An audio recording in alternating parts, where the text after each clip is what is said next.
I can't thank you all enough for being with us this morning for our only day of dialogue event occurring exclusively in Zoom, which may or may not reflect on the success we've experienced as a country in combating the coronavirus pandemic. Because of Hofstra's vigilance and tight campus restrictions, I'm pleased to say things are going rather nicely here at the university as the pandemic appears to wind down. There's a story in today's New York Times about the numbers across the country, not by region, falling pretty quickly, which is pretty good news. Nevertheless, the virus continues to be a threat to many in the world, and seems like mutations of the virus may be with us in perpetuity, much like the flu. My name is Phil Dalton. I am the director of Hofstra's Center for Civic Engagement. I'm also a professor of rhetoric and public advocacy. Generally, we host a day of dialogue in order to foster engagement through talk and listening and the exchange of ideas and opinions about local, national, and international issues. And I'm very pleased to be hosting today's event titled Communicating to Overcome Resistance to Getting Vaccinated. Because of its importance, but also because of the quality of the guests that we have with us. I know two of them, Dr. Miriam Fein, who's with us, and Dr. Kevin Folta, who will be with us shortly because he's finishing up another event and then will be rushing online to meet us. They are both public advocates of science. And I also know Dr. Hsieh as one of the most knowledgeable scholars in the area of health communication in the world in the study of, and you can correct me if I'm wrong here, translation in patient-doctor interactions. So we are all extraordinarily lucky to have them with us today. To introduce our panel and to moderate the discussion, I would like to hand things over now to the very talented Hofstra student and CCE, Center for Civic Engagement Fellow, and Civic Engagement Metzger DiNincenzo Award winner for 21-22, Antonia Moffa. Antonia. Hi, everyone. Thanks, Phil, for that introduction. Thank you all for coming. Again, I hope more people trickle in as the event goes on. But my name is Antonia. I'm a junior political science and global studies double major. And like Phil said, I'm a CCE fellow, and I'm so excited to be here moderating this panel. And I hope that our panelists can provide some insight that might illuminate why there's such persistent opposition to the COVID vaccines among many Americans. So just for some context, according to the CDC, about 57% of the American population has been fully vaccinated, meaning that about 43% have not. And the reasons that these people give for not taking the shot are varied. Some worry that it was developed too quickly. Others have had the virus and feel that their natural antibodies are sufficient enough in protecting them against future infection. And some are worried about side effects of the vaccines. If we can understand the reasoning of those who have chosen not to get vaccinated and engage in constructive dialogue with them, might we be able to convince them to become vaccinated if in the interest of public health? And to guide us in answering that question, I would like to introduce today's panelists. So I'll start with Dr. Elaine Hsieh. She is a professor at the Department of Communication at the University of Oklahoma and a visiting professor at the University of Illinois Urbana-Champaign. She's an award-winning author, Fulbright scholar, and NIH-funded researcher. She has published extensively to examine the intersections of culture, language, health, and medicine in interpersonal and cross-cultural contexts. Our next panelist is Miriam Fein. She's a research associate at the Hospital for Special Surgery, where she oversees basic laboratory research and manages many collaborative projects in the field of rheumatology and autoimmunity. She has a PhD in genetics from Stony Brook University and conducted her doctoral and postdoctoral research at Cold Spring Harbor Laboratory, where she focused on cancer immunology. She has a background in scientific editing and founded a local grassroots organization, Science Advocacy of Long Island, with the goal of communicating difficult scientific concepts to the broader population and creating a trusted resource for non-scientists to find credible information, most recently with respect to the COVID-19 pandemic. Our final panelist is Kevin Folta. He's a professor of molecular biology and genomics at the University of Florida. He has a formal background in communications and trains farmers, scientists, and agricultural industry professionals in public outreach and engagement. Kevin has enjoyed an increasing role in advising strategic communication efforts for governments, corporations, and academic institutions around issues of technology in agriculture and medicine. Over the course of the pandemic, he has applied the same communications techniques to address vaccine hesitancy and ensure compliance with public health policy. And I would like to now invite each of our panelists to introduce themselves in a more detailed way, give an overview of their research interests and career, and discuss their opinions on the vaccine and resistance to it. So if we want to start with Elaine. Let me start sharing my screen first.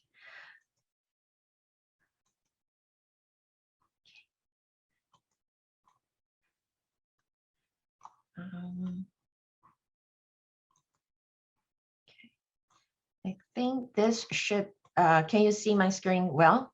Yes. Okay, perfect. So my name is Elaine Hsieh. I'm a communication professor at the University of Oklahoma. My main area is in health communication, and my expertise look into how culture shapes individuals' health behaviors and patterns of communication. So this is where I want to sort of approach the issues about vaccine resistance. This year, 2021, we actually, my husband is Dr. Eric Kremer, who is a scholar in intercultural communication. We collaborated and wrote a book that's called Rethinking Culture in Health Communication. And one of the key issues that we wanted to address is, instead of looking at people in terms of racial groups or social economic groups, let's think about how specific types of culture can shape people's understanding of the meanings of their social life, the functions of specific behaviors, and how that impact their health decision making. With that, today we talk. So with that, I want to sort of direct you to some of the interesting things that we have seen when it comes to COVID vaccination. We see that, you know, like the news that people having to disguise themselves to get vaccination. And that tells you something very interesting about what is going on with their decision to take a vaccination, and then the need to disguise their identity. More and more, there are public policies that says if you go into a restaurant, you have to show the proof of vaccination. And you can almost imagine that with these groups of people, if they took the effort to disguise themselves to get vaccination, they would not have show a proof of vaccination record in public areas. So there's like challenges in how we establish public policies and how do we encourage health behaviors in the realm of public health and in understanding these people's decision of not getting vaccination. So one of the issue here is, let me see, that traditional public health intervention, we focus on thinking that people are rational and logical. So the public health intervention, we often deal with cost benefit analysis. We tell them that there's really lots of benefits when you get the vaccination, and the cost is really easy, really minimum. I'm gonna make it easy for you by having mobile clinic. I'm gonna have pop-up clinic. You can get vaccinated in all corners of your neighborhood. And we think that by minimizing the barriers to the cost to getting vaccination, and by increasing the benefit of getting vaccination, like here's a lottery, you know, there's additional benefit that now you can go to restaurants freely. This would change people's decision making. Similarly, when we think about community-based campaigns, we think about how can we tailor the messages in the specific way that meets the expectation of the particular group, right? So you might want to use community church leaders for local communities so that they would trust the leaders' rhetoric and then encouragement and follow their leaders' recommendation.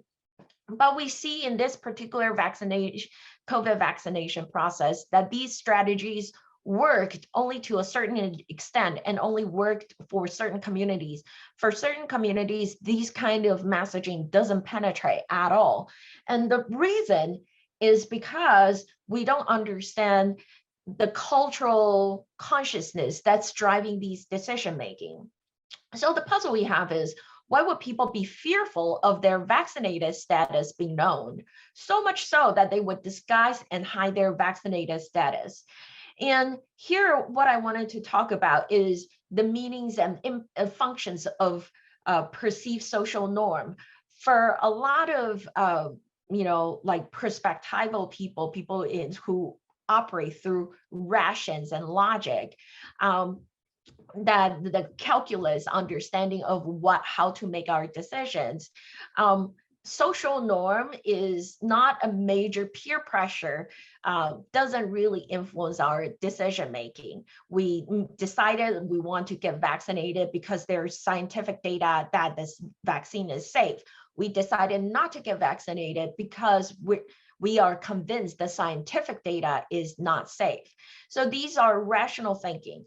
But for people in different cultures, the meanings and functions of social norm operate very differently from this group. And in our book, we talk specifically about magic consciousness as a culture, mythic connection, and perspectival thinking, which is the closer way to think about it as sort of scientific thinking, that people who are very rational. And then we talk about integral fusion. For today's purpose, I want to focus on two groups, which is people who hold magic consciousness and people who hold mythic connection, in how their behaviors are guided by their cultural understanding of social norm and their relationship with community members. For people in mythic connection type of cultural consciousness, their health behavior, or their behaviors in general, is driven by their shared values. So we do things that doesn't necessarily benefit us, but it speaks to the shared value we have as a community. So at the beginning of this COVID vaccine, you see people do these behaviors, like healthcare providers hold signs that says, we stay at work for you and you stay at home for us. So this is sort of mutually saying that we are going to do things for one another to protect our shared community. So their health behaviors are driven by value the community as a whole desire. The thing here is usually so the first example I said, right, the health, I stay at home for you, you stay at home for me, is sort of this niceness of the shared value that we have, that the community promotes as a whole. But recognize that these kind of shared values also may entail sacrifice, right? That in these behaviors, that it's not like health providers love working 80 hours a week, but they would do that because it protects you. And so with that self-sacrifice, it's also expecting, you stay at home just to protect us. Similarly, though, we can see other spins of other different types of value that is motivating mythic communities' behavior. So in the other picture, then you see that these people say, I will die before I comply with tyranny, freedom, not force. And this may seem not logical, but if you look at it from a mythic values perspective, that they are voicing their shared value. And the shared value is that freedom is really important. And if you consider that these people, they're not ignorant, right? It's not like they don't understand that vaccine can protect their health.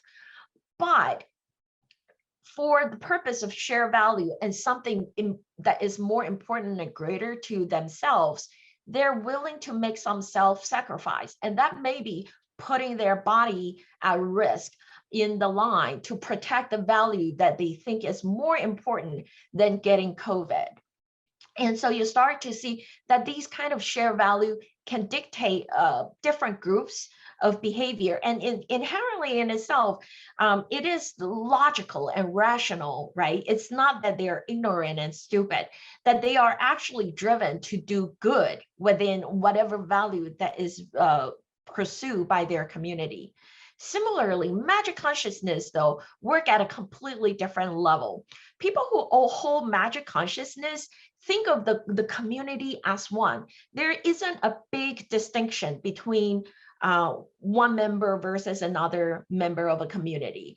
So member of the in-group think that they are together, their value, their group behavior is not driven by value per se, but driven by group identity. People who are in a magic community, the worst thing that can happen to them is being exercised by the group.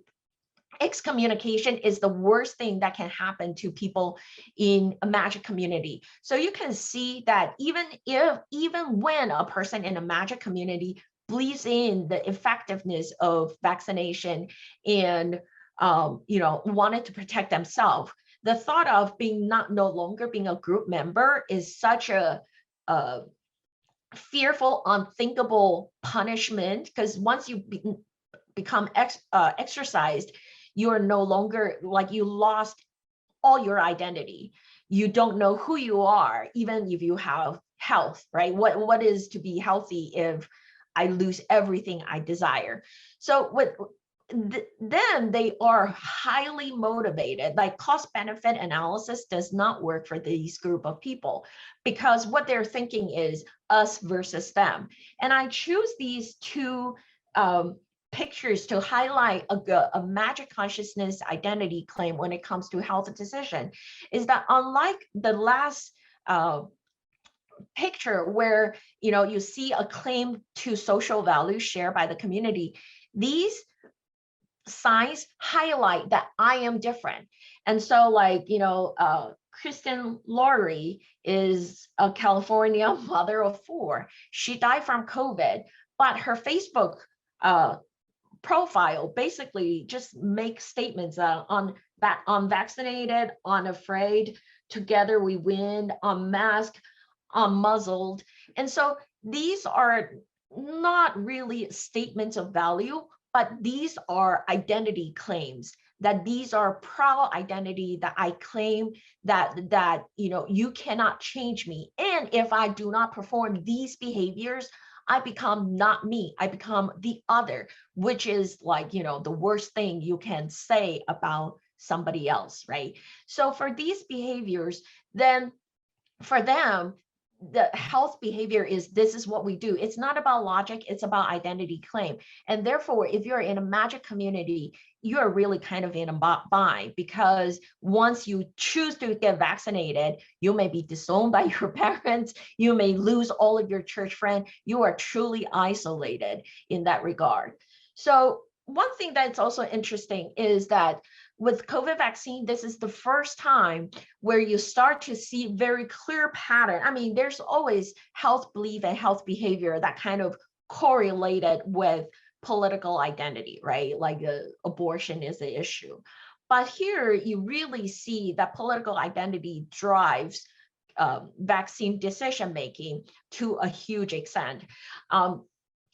So you start to see that for political identities become a relevant identity in terms of encouraging or discouraging people to adopt certain behaviors.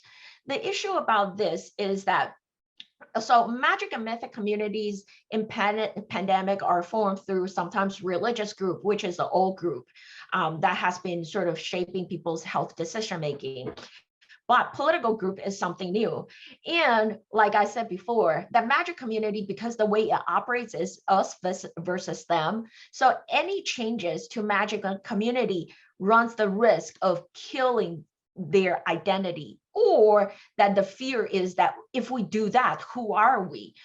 So there's an existential crisis to the community identity.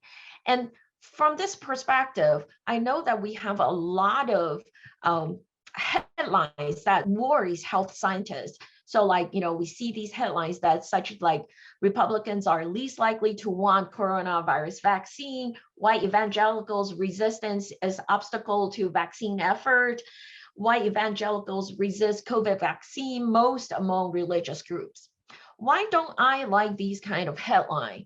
Is not because that they're wrong, But if as the way we understand it, that these behaviors are driven by identity claims, these headlines highlight these identities. So I may be a Republican who could care less about, like, who is not even making connections between vaccine and my political identity.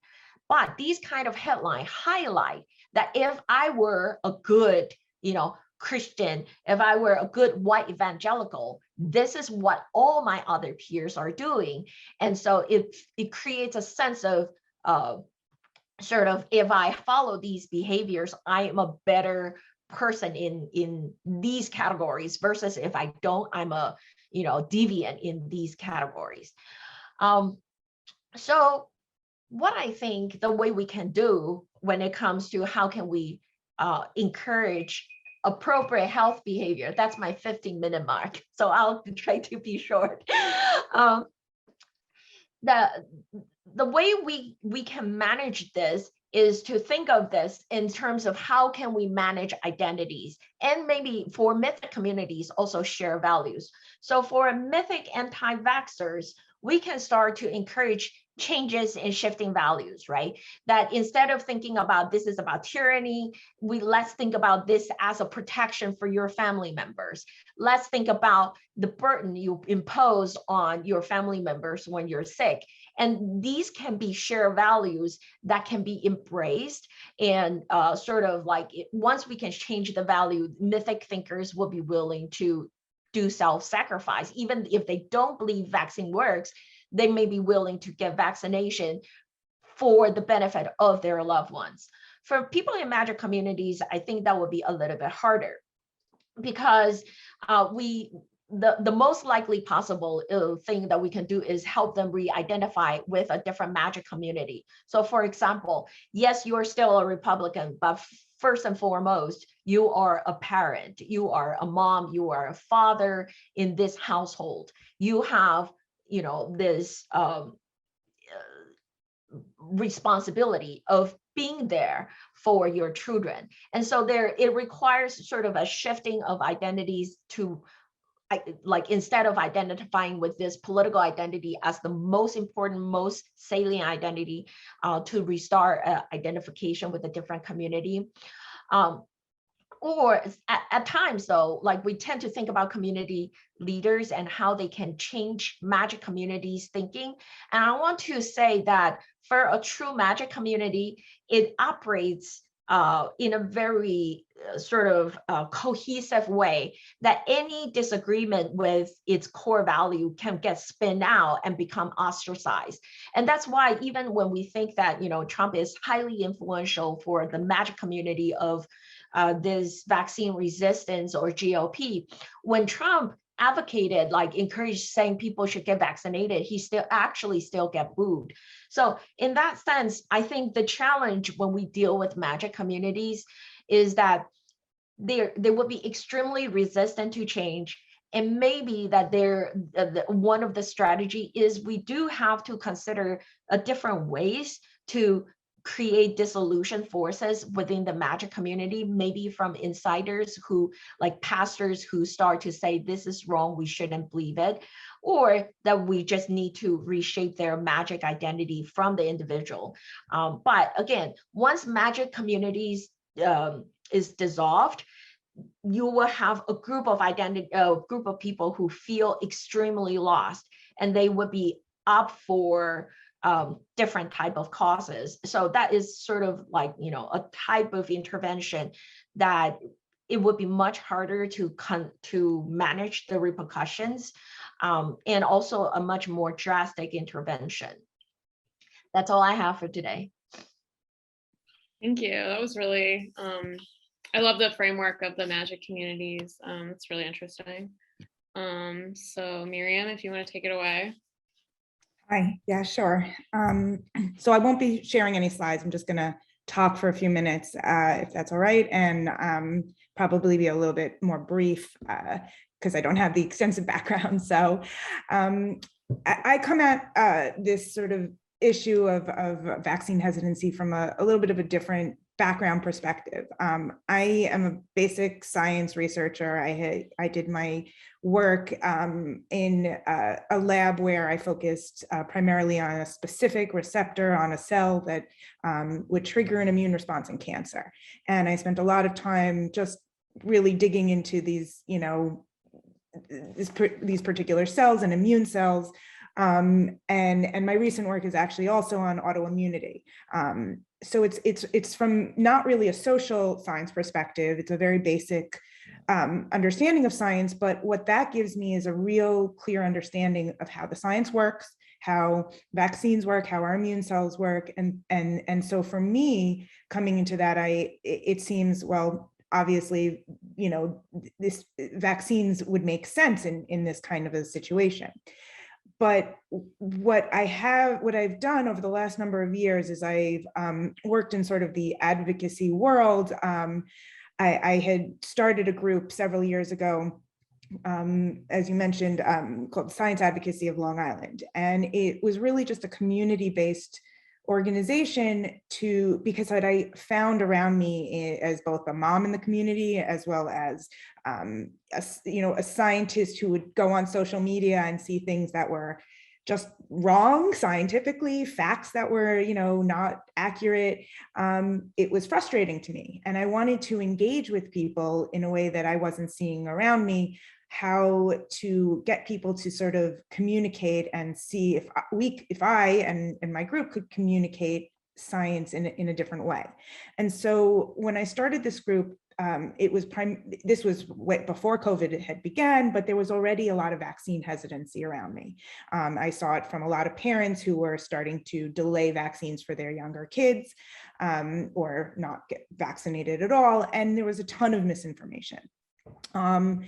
And what I wanted to do was to create a space where, you know, politics would be sort of out of the picture. Obviously, everyone comes to the table with their own views, their own politics, their own everything. And sometimes they're, you know, all mixed together.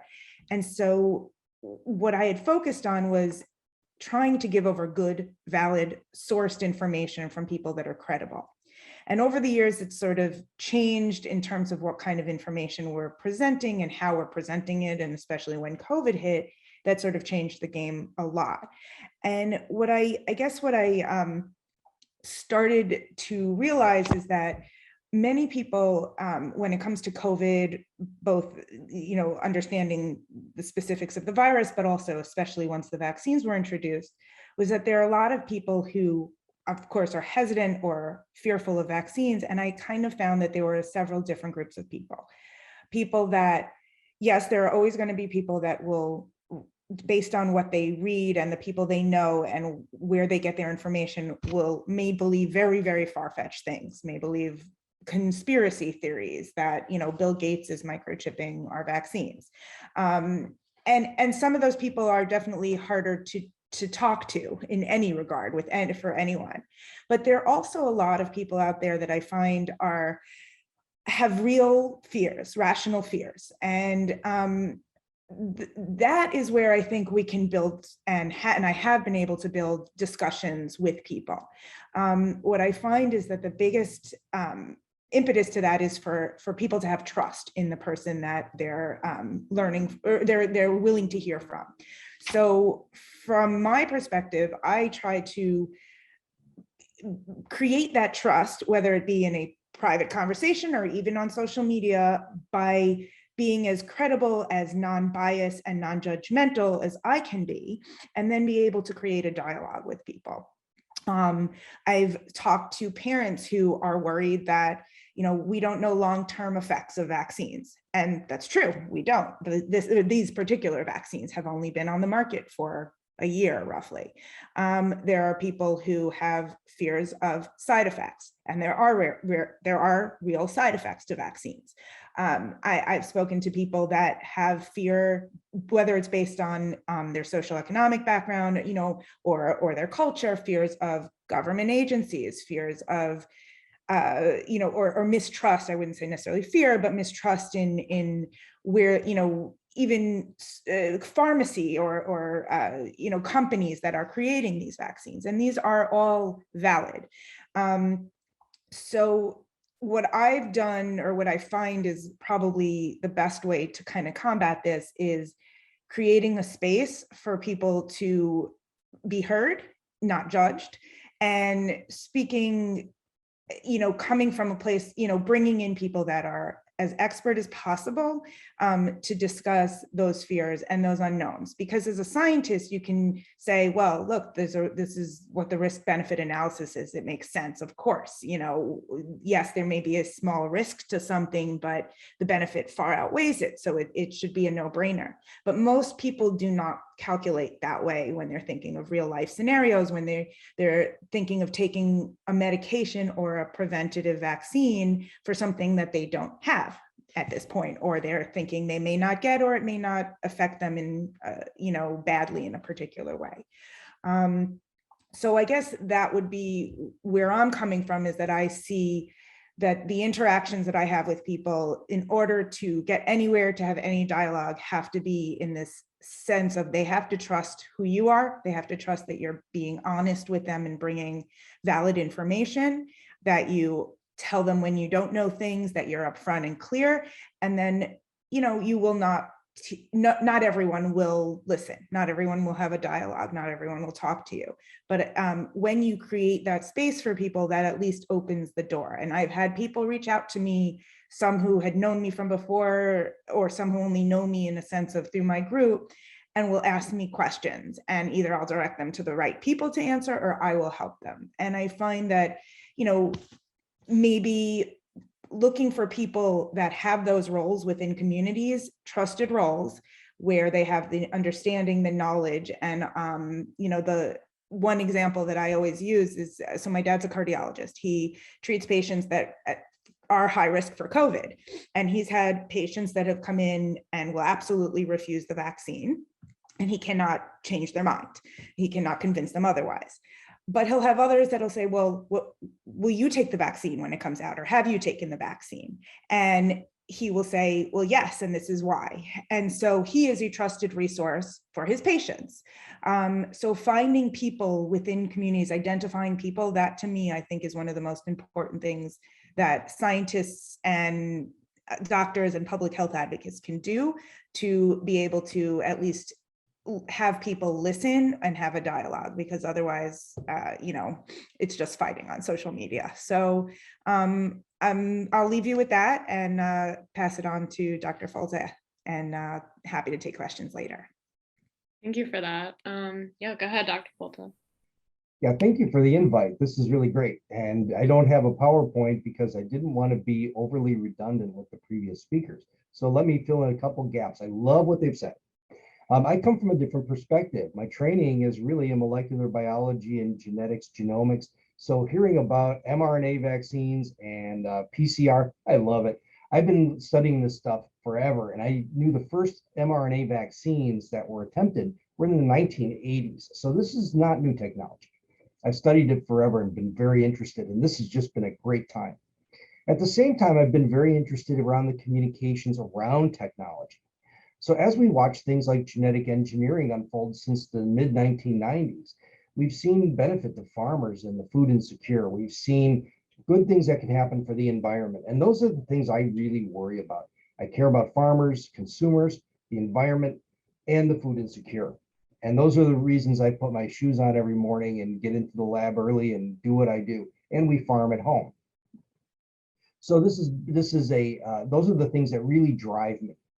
So seeing a threat to us like COVID was fascinating to watch unravel, because as this threat against life, against economies began to happen, we saw the same sort of strange posses and tribes start to occur in social circles that we saw happen around genetic engineering, only it happened in a few months rather than over decades. And for me, it was fascinating to watch, because you saw people starting to coalesce around really bad information and holding that bad information in high regard, using bad information and false information, information that people were giving them that was knowingly incorrect, information that they were profiting from, giving that information to the public and seeing the public accept it It was like watching a train wreck in slow motion because I've been following the science on this and understand the research well, its risks and its benefits. So to me, to see this happening was something I had to immerse myself in and try to understand, mostly because if people are willing to accept really bad information from sources on a website, what can we learn from that as scholars, as communicators? What are they doing that we're not doing, even though we hold the more credible information? And can we use the same sort of tactics to hone our skills in winning more hearts and minds? And so that's what I'll talk about today. One of the things that I noticed was as this pandemic began to unravel, and we started to see this rollout or this idea of a vaccine that was in development, and hear about hundreds of companies making vaccines from new strategies, if you ask people about their degree of hesitancy, it wasn't nearly what it was as it is today. People were hopeful that new technologies would help solve the problem. We were in the midst of tremendous surges of new cases. People were dying, people were sequestered, economies were suffering, small businesses going under. People in the hospitality industry were destroyed in terms of their livelihoods. People couldn't pay their rents. This was not that long ago. A vaccine seemed like a way out. If you ask the hesitant as to why they wouldn't get it, they would say, well, I'd have to see what this is going to be maybe first. There was hesitancy, not outright rejection. The outright rejection came around only after the vaccines became very close to emerging and after it emerged. That's when you would start to ask the same people who were slightly hesitant, well, why wouldn't you accept it? And they would say, well, too fast, or developed too fast. It is full of microchips. From Bill Gates. All the excuses we heard. We don't know the long-term effects. It's got fetal cells in it. Every one of the excuses that we heard were made up or were delivered only after the vaccine and it was imminent or matured and then was available. In other words, these weren't the ideas that people learned from their careful research of the scientific literature. They were simply parrots of a position they heard from a trusted source. And there's the word, trust. Who do they trust and who do they not trust? And this was spoken to very clearly and very nicely by Dr. Fein and Dr. Hsieh, was it's about who you trust will dictate your decisions and dictate your discourse around these important topics in public health. And so how do we earn the trust as a scientific community and as people who are advocates for science or communicators of science? And this is something I've been really interested in for a long time. And you see how this works. Well, first of all, the information that's coming against vaccines has been traced back by the Center for Digital Hate to 65% of the information comes from 12 accounts on Twitter. 60% of the false information. Yet this is the information that is extremely penetrant. We see those groups that coalesce around identity. If you go on Twitter and look at the hashtag Purebloods, it's a group which is saying we have not been vaccinated, our blood is pure, and invokes these unusual, almost scary feelings of that if you've been vaccinated, you are somehow inadequate and don't belong in this club. And if you received a vaccination, you'll be excluded from it. Very much in keeping with what we've heard already today. So how do we win that trust? And trust comes from 4 components. It talks about competence, reliability, intimacy, divided by motivation. So competence and reliability is what you know and are you willing to do something? Do you know it? Are you willing to do it? Intimacy is where we fall short in science and in science communication and engagement with the public. They don't understand that we care. Scientists give facts and figures. They bury people in the statistics. They show the famous curve from the December 2020 paper in New England Journal of Medicine, showing the efficacy and safety of the Pfizer vaccine. That does not move hearts and minds. It's about listening to people about their real concerns, saying that their concerns are valid because they have been potentially misled by bad information. And that's what's really important to keep in mind. The vaccine hesitant may be victims.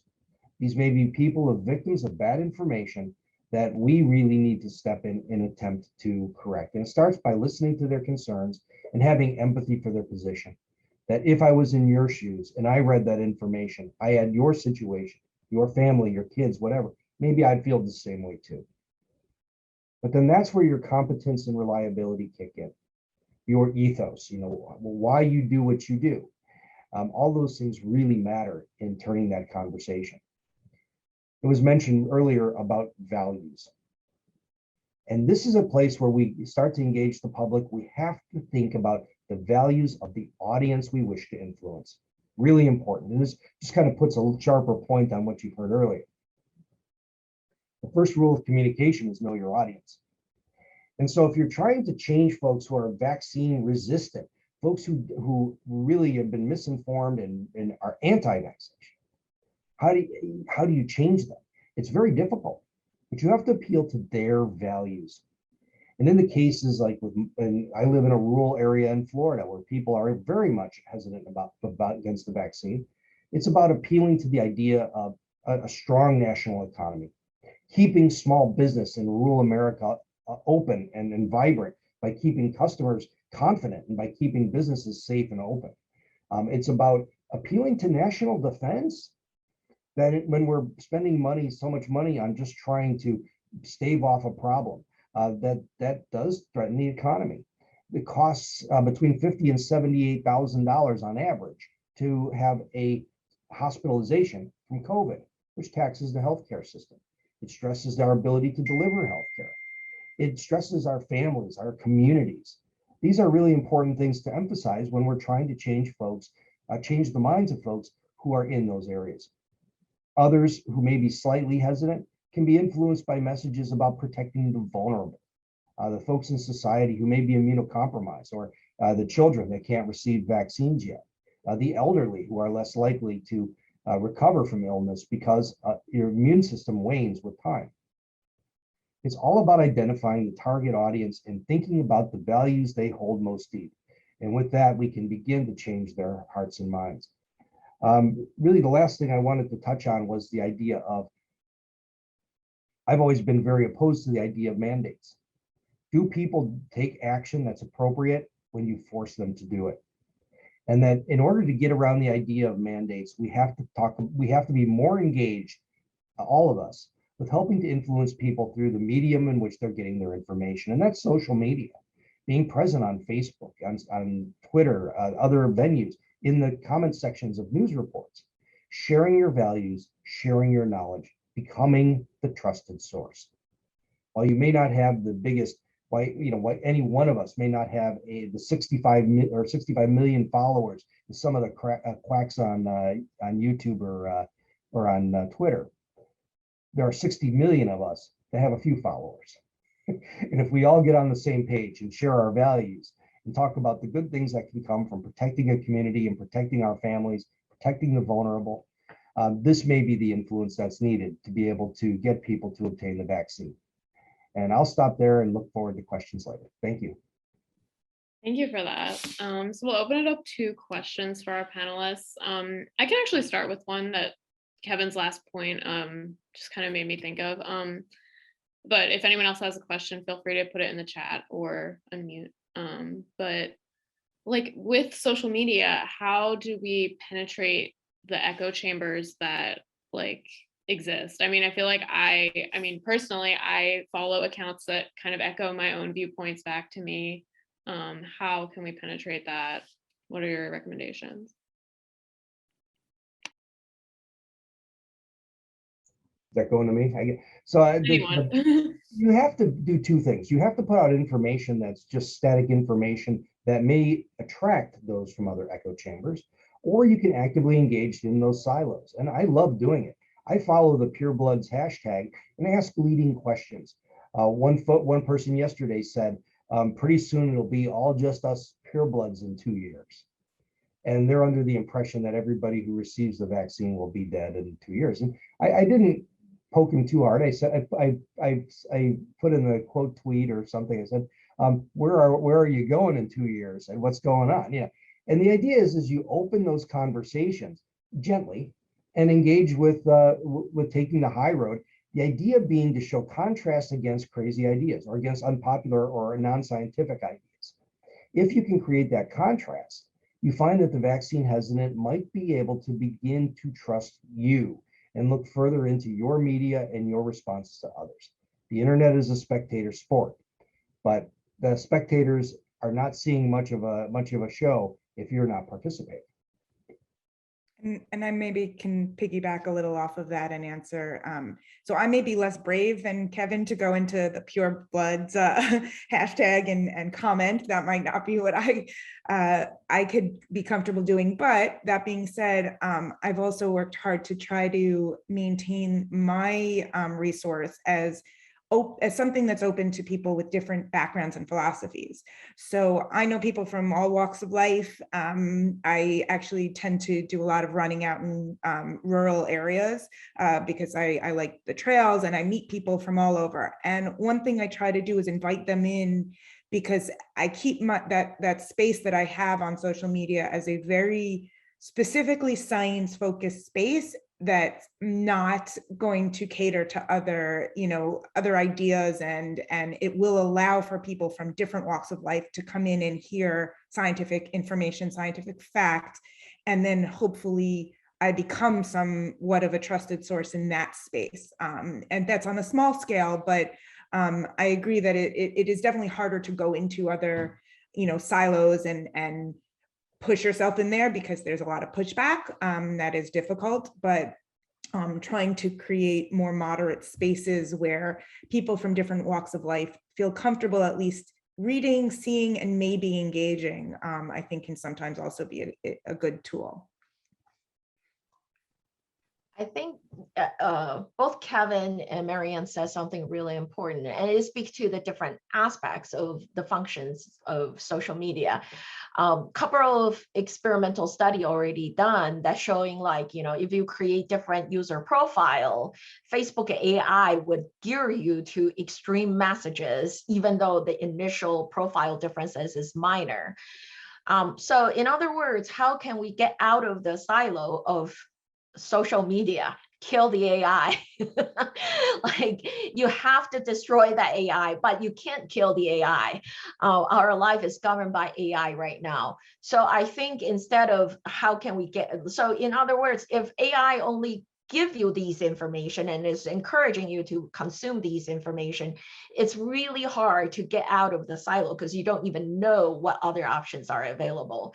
In that sense, it's self-awareness, that whatever you read on social media and consume through social media is, distorted diet, and you need to consume your diet from a wide range, like vegetables. You just have to have a habit of eating different type of diet for your information sources. But on the other hand, also, like, I really believe in the power of magic identity in dictating these people's behavior. Once identity becomes the root core cause for decision making, it defies any logic or ration, because you will do things, you are willing to sacrifice your life if you think that there's no future. Even being alive, like, you would not be you. There's no purpose, and that means not just you, but also your children. So so in that sense, that magic identity need to be broken. And how do we break magic identity is not through social media, because social media is virtual. It doesn't feel real. Lots of studies show that people don't feel that the person they're interacting is real. But what Miriam said, I think, is the key of breaking magic identity is the in-person connection that you can develop with a real person. Because we're still social animals. We feel pain if we see a complete stranger got hit by a car. We cannot help but feel empathy when you see a homeless person asking for your help. It actually you have to ask yourself and gear up a will to deny helping them. So in that sense, we have that magic bond of in-person connection, that magic bond of finding trust and empathy to complete strangers who are different than me, that magic bond before I even know what political identity or affiliation you have, I feel connected to you, I think happen in in-person space. And maybe that's also why social media, people's like becoming more virtual and like thinking that they can maintain friendship and relationship through a virtual world, and you don't even go out to restaurant, you Uber Eats, is really detrimental in building a civil society, and will lead us to become more siloed because all we have is AI control reality, and we think that we're among our crowds, and these identity is our only identity, when in fact, once you go onto the street, you want to help. To a person who has completely different skin color, political affiliation with you. So the solution to social media silo is get out of that silo as opposed and kill the media, the AI. Thank you. Does anyone in the audience have any questions, comments, anything they would like clarified? I have a question. My question is this: if I'm hearing step out of social media, which I'm more than happy to encourage others to do, though don't do it myself because I enjoy it so much. But the reality is that's where people are. And I had a discussion with somebody who's pretty prominent in political circles here on Long Island who said, you got to meet people where they're at. So if where they're conversing is in social media, the question then is, how do you use that space to produce a different outcome? There's nothing these 12 people who produced this bogus information about vaccines, it's nothing that they had available to them that pro-vaccine people didn't. It's that they evidently had a strategy that seemed to employ messaging that triggered this kind of magical way of thinking that Dr. Hsieh is talking about. Why couldn't the pro-vaccine movement have done the same thing? Or did they, and they just did it poorly? Or if they do, is there something unethical or immoral about doing it? I think there's some fundamental differences in community formation. And this may be a broad stroke of categorization, but I would argue that most professors are perspectival thinkers. They think on evidence-based logic.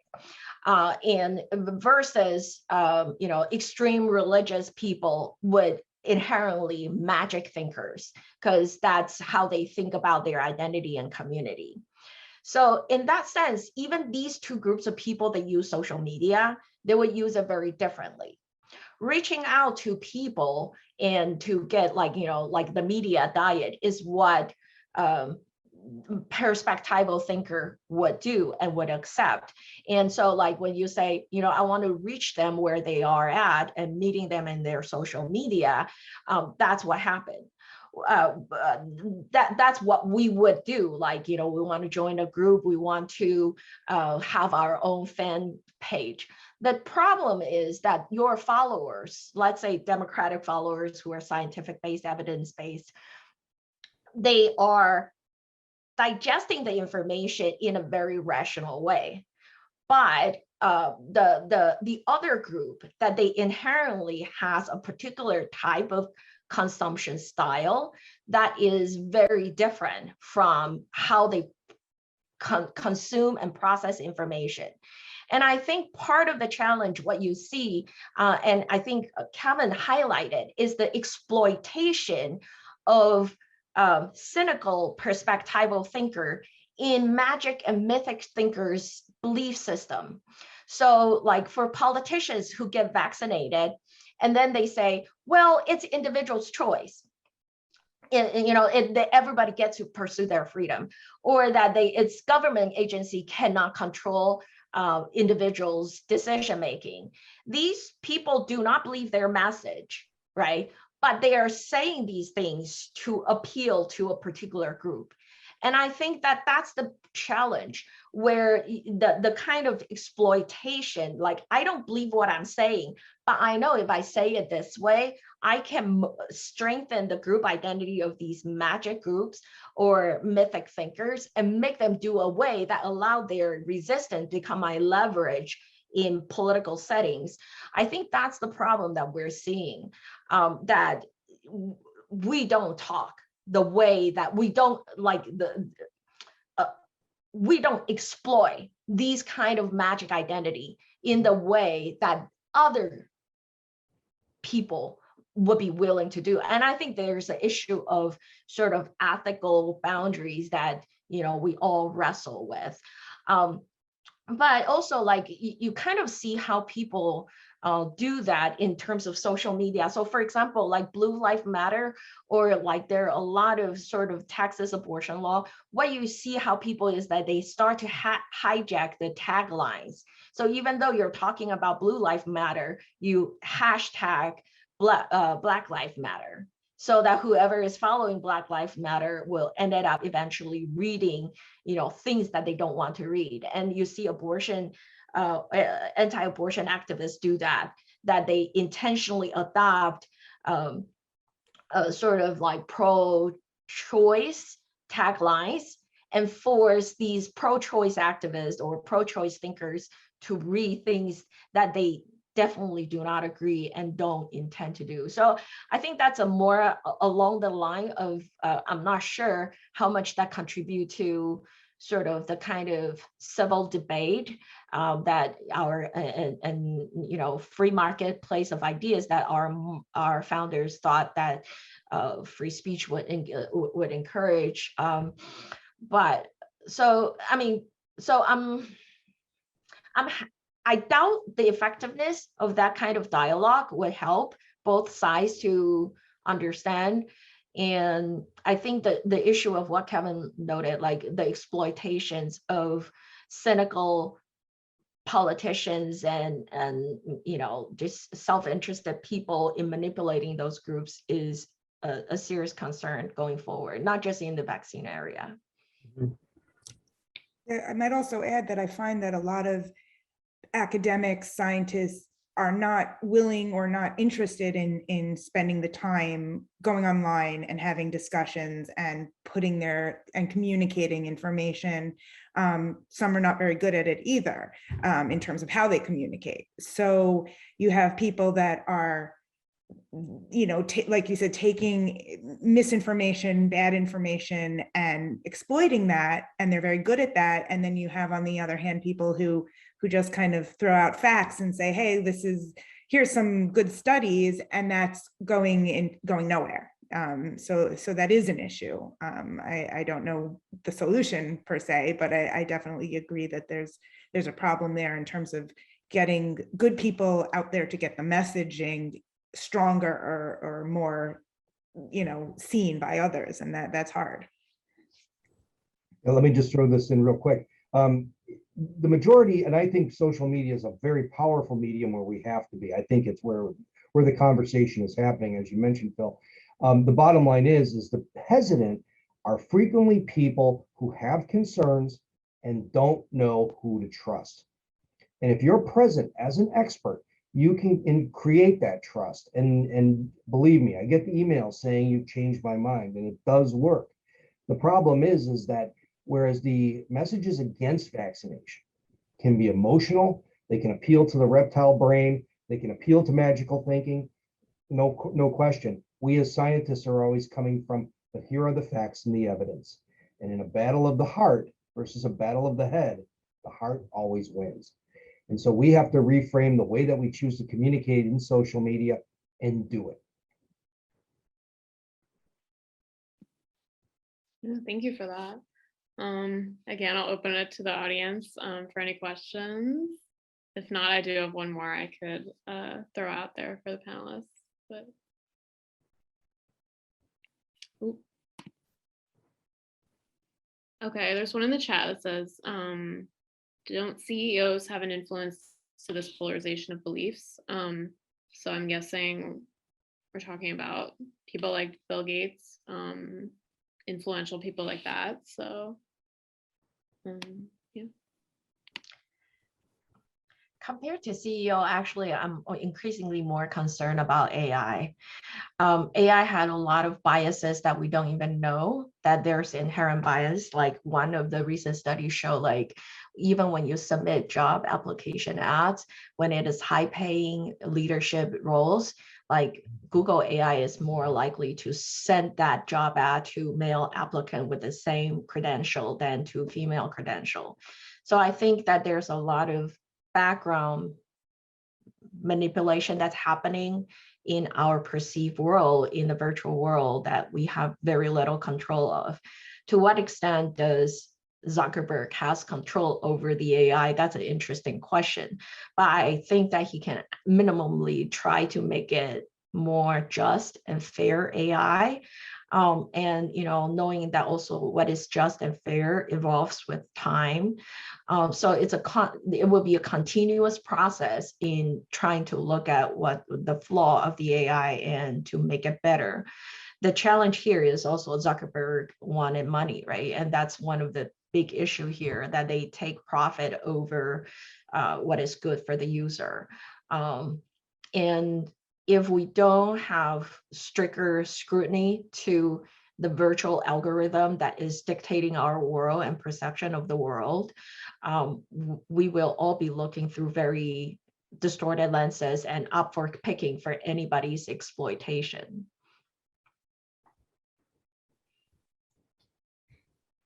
I also would add, I definitely think that influential people, influential for whatever reason, they are famous, they have a lot of money, they are a name that everyone recognizes, do carry a lot more weight than they should. So when you have someone, I think it was Nicki Minaj, but I got that, who tweeted about their cousin's friend, some side effect from the vaccine, I mean, that got to the point where Dr. Fauci had to actually fact check that because of how far that ridiculous thing that she wrote got. And so they do have an outsized, influence. And the question is, are there enough people who have the right, who are credible, having that influence? And there are fewer of them. The voices that we often hear in the public sphere, those influential people have a tremendous amount more influence than I think that they should, especially most of them are not credible in this field. So that's sort of a societal issue, I would say, and I can't really speak to fixing that, but I think there's definitely outsized influence for those that we perceive as being important. Well, that was an awesome line you brought up about Nicki Minaj, because here's the deal: science always wins. And it may take centuries, as is the case of Earth being in the center of the universe, of being around the sun. It might take some time. But in this case, with social media, this can happen much faster. And I'm glad that there's companies that have tremendous pipelines of information. It's a question of us allowing the good information to get through. With the Nicki Minaj thing, yes, she treated 23 million followers who trusted her to bad information. But at the same time, hundreds, maybe thousands of scientists and critics jumped on it, published their own Medium articles, responded to the tweets, put it on their Facebook, showed how ridiculous it was. And the whole time, hashtagging Nicki Minaj on Nicki or Mickey, I don't know, the Minaj lady, folding in her followers and the people who trusted her, and showed that you have been deceived. And maybe somewhere in there, we started to move people glacially towards the truth in vaccination. And that's why it takes all of us to be participating in those conversations. Very thought-provoking. I don't know, Phil, should we wrap it up here, or? We can, but I have one more question of my own. Oh, okay.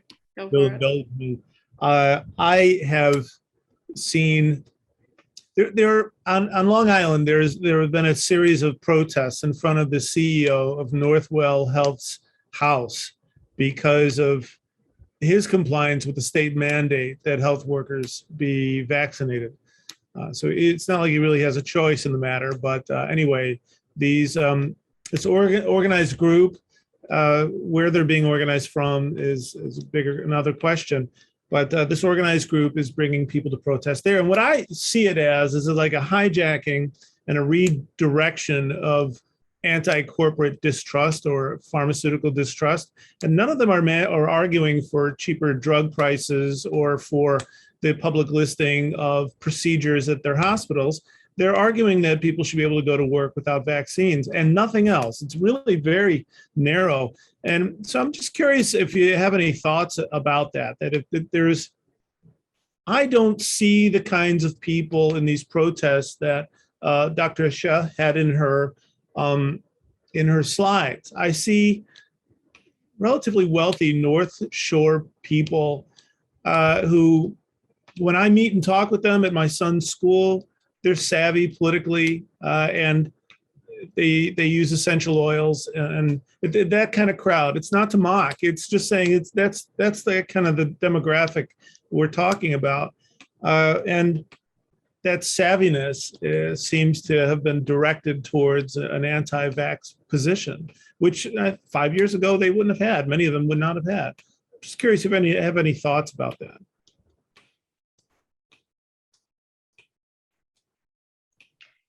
I think the issue here, this is also why I kind of try to avoid using educational background or social economic status as sort of the demarcator of these cultural consciousness. And in reality is that we can be very perspectival on certain issues, but very magic on other issues. So like we're very perspectival when we go to grocery and shop.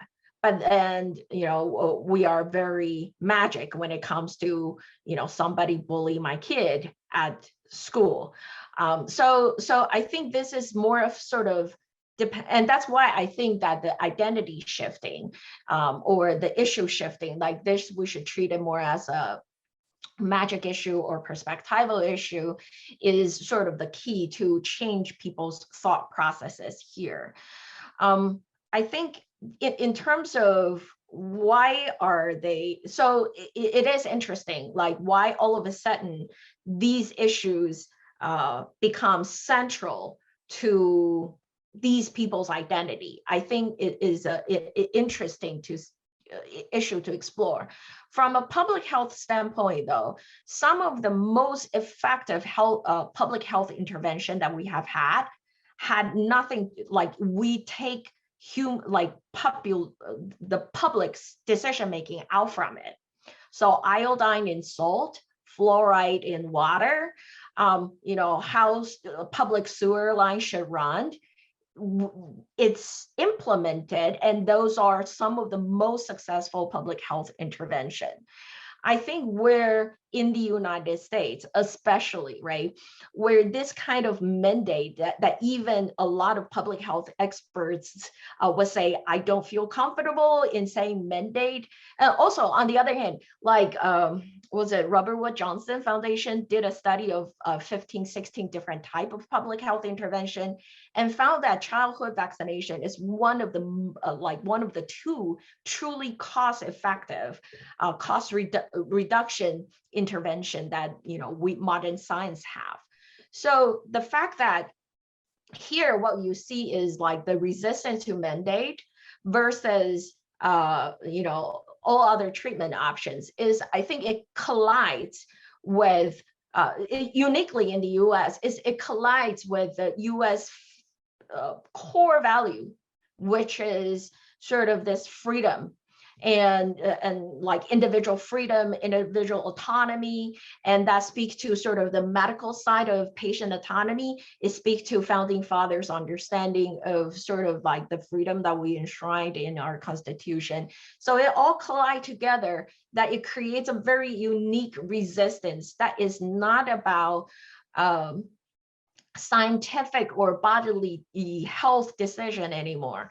It really creates a conflict between core values that is uniquely sort of in a US context, more so in Taiwanese context. Like in other cultures that doesn't think about like personal freedom as something that is inalienable, cannot be challenged, I don't think that that would be that important. And then from that regard, then you can say that the more educated people who feel the value of, the importance of protecting individual freedom would then feel motivated to protect it, even it comes at a price. And I wanted to jump in. I saw a question regarding, when we were talking about mandates. So I wanted to say a couple of things. For sure, I've noticed, and not just with the COVID vaccine, but over vaccines in general, over probably the last decade or so, the movement against vaccines has definitely kind of reached to both sides of the political spectrum, the right and the left, where it sort of feeds into this distrust of both government agencies as well as pharmaceutical, big pharma, things of that nature. And I think that has sort of resonates in both sides of whatever political values you may have. I've seen that sort of push against vaccines kind of hits on both. When it comes to communicating effectively communicating science to a person is very different than a mandate from a public health perspective. And I personally think that the decisions to mandate vaccines in some cases may be necessary and be due to essentially keeping the public safe. That's what these mandates are for. So in a, say, healthcare setting, where those hospital workers and people that are treating patients every day have, and yes, they had, before there was a vaccine available, they were doing this at risk to themselves and to their patients coming in each day to treat those. Now that there is a effective vaccine, that is no longer the same situation. Now those who are kind of deciding we need to keep this whole system safe, we need to keep our hospital safe, the patients we care for, those who are at risk, that becomes the question, that becomes the issue. The truth is most hospital employees have not quit their jobs over vaccine mandates. It's actually a very small minority of people that are refusing to stay on, as much as it's been sort of talked about and argued about or protested, because most healthcare employees, already take tons of other vaccines just to be able to go to work. I had to have either antibodies or titers for pretty much everything that we have a vaccine for before I could work at my institution. So I think, it's two separate things when you're talking about discussing and giving over good information to a person and to people on an individual level, and then the decisions that are being made to keep our public safe. So those kinds of decisions are made all the time. We have seatbelt laws, we have a lot of laws in place, and some of them do affect our personal autonomy. But in order to be part of a society, those are the rules that are set forth. And so I personally think that in many settings that may be a necessary step, and have no issue with that. I think there are definitely debates as to does every job need to have a vaccine requirement, et cetera, then those can be good faith discussions. But I think we have to just make sure that those two are separately discussed, because the vaccine mandate is not, communicating good information about what the vaccine can do for you as an individual and for your society at large.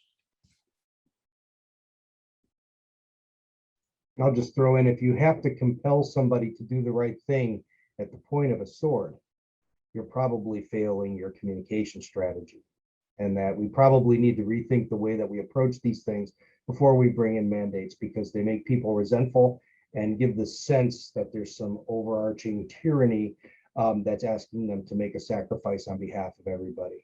And I think we need to reframe that question. It starts with leadership that we just haven't seen since the beginning of the pandemic. Great. Yeah, so there are a couple more questions in the chat that we'll finish up with, but Julia asks, kind of when talking to people who are resistant to the vaccine, their reasons are often fears of, well, what if, and their arguments are hypothetical or backed by misinformation. What are the best sources to direct them to maybe help them deal with these misinformed beliefs?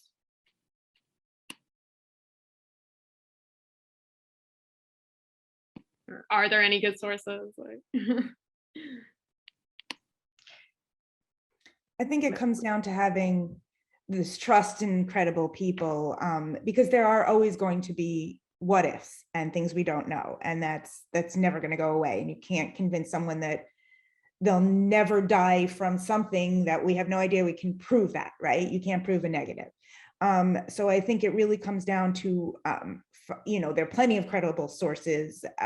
Will they accept information from those sources becomes the question. And that's when I think finding trusted people that have that credible information is really important, because, you can direct someone to the CDC website and it doesn't matter. That's just facts to them. So that's where I think the discussion about really having trusted, credible resources, people that they can ask, whether it be their medical provider, whether it be, their brilliant friend who studied this for 20 years, things like that. I think that, like one time I read an article and I thought it was kind of interesting. It says conspiracy is essential to democracy. And I was like, really? But if you think about science, if you think about, democracy, the conspiracy theories, it's the what if, right? Are there alternatives? So it's a good way to hold the authority accountable for their theory, for their arguments.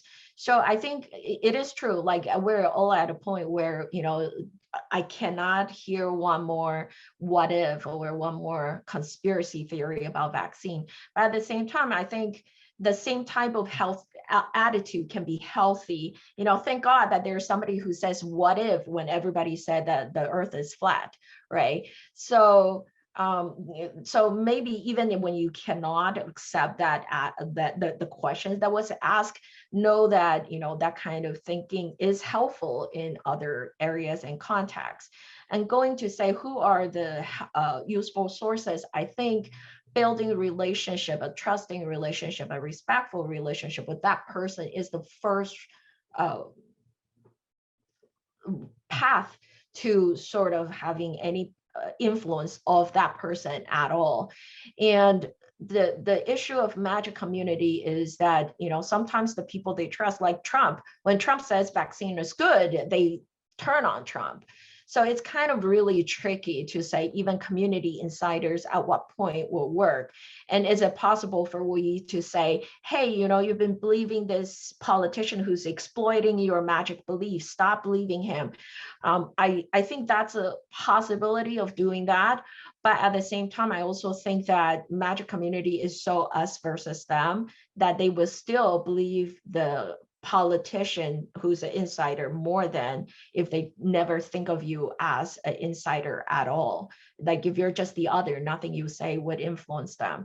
So to change magic communities thinking, insiders are essential, but then it's also a very tricky process. Yeah, I would recommend for people who are both in favor and opposed to vaccination to follow a couple credible experts. Dr. Peter Hotez is an outstanding scientist from the Baylor University College of Tropical Medicine. Dr. Paul Offit is an outstanding source of vaccination information. And Thomas Frieden, who used to be the former director of the CDC. All three of those are of extremely good reputations, extremely reliable, extremely competent, all the stuff we talk about. But they're also skilled in the communication side and have been well coached on how to deliver a message in a way that's consumable. They've got great followings, and I would encourage you to follow them and interact with them. Very, very good information. Can you put those names in the chat maybe? Because someone was asking, yeah. Great, thank you. So there's one more question that we'll try to finish up with. Why is there more resistance to this particular vaccine versus getting other vaccines such as the MMR, the flu, HPV vaccines? Well, I would say two things to that question. There is and there isn't. There is because it's new, because this is, developed in the last, 12 months or so. It happened in front of our eyes. Most of the public has not really seen vaccine development play out this way, seen how clinical trials are done, any of this. I will say there has been pushback on, and I've seen it within communities, especially on the HPV vaccine, but other vaccines as well. The difference is that many of these other vaccines, like the MMR, have been around 50 years, let's say, and they are now fully accepted in our society. They're mandated for schools. You get them before your kids get into kindergarten, or you're required to, in terms of entering kindergarten. These things are sort of, yes, there's risk to everything we do, but those risks have not been top of mind. People aren't thinking about that as much. To that being said, there has been pushback over the last decade or so, maybe a little more, to all vaccinations, to all mandated vaccinations. But I would say that the newness and the, seeing it play out in front of us has really contributed to all of the hesitancy in a context of already building hesitancy to some of these other vaccines that have existed. Great, thank you guys. So we are very low on time, so I'll end it there. Thank you everyone for coming. Thank you to our panelists. I would like to remind everyone about the other day of dialogue events happening today. Specifically, I would like to highlight the debate that's happening tonight at 6 p.m. The topic is whether or not COVID vaccinations should be mandatory. So it's definitely relevant to this discussion. And if you'd like to join that, it will be at 6 p.m. in the Cultural Center Theater. And I'll drop the link in the chat to the entire list of events still going on today for anyone who would like to join. Yeah, thank you everyone. Have a good day. Thank you. Have a good one. Thanks. Thank you.